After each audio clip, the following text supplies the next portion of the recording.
When I was in the 5th grade, I knew a kid named Javier. He was black, which was confusing. He was an African-American kid who spoke Spanish, loved country music, wore cowboy boots, played jump rope, and had a look on his face that said, "I wish a motherfucker would say something."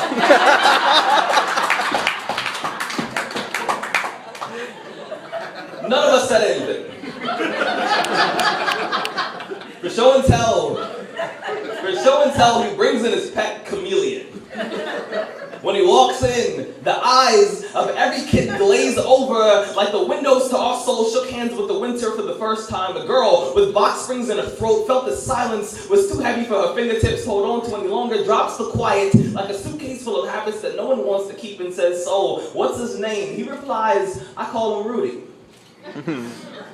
When the class realized that me and the lizard had the same name,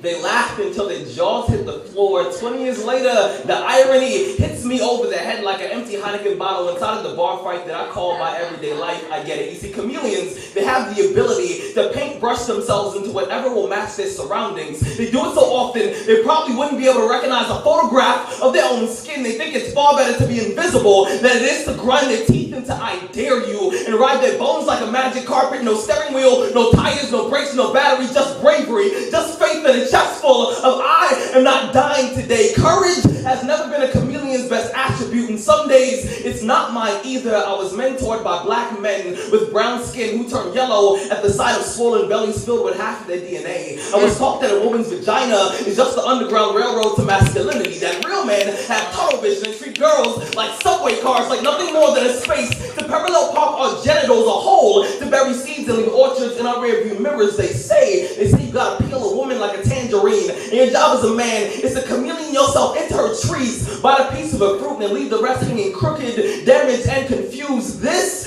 is an apology to every woman that I changed colors to get inside. Yeah.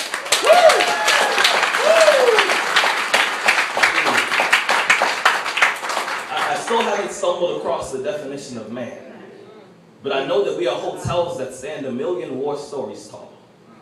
I know that we carry guitar cases full of phobias, hoping that we can turn fear into our strongest instrument. I know that our hands break things just as frequent as we fix them. And we often forget that sexism is a family heirloom that we've been passing down for generations. As men, it's important that we start asking ourselves, what will the boys learn from us? Thank you. Yeah.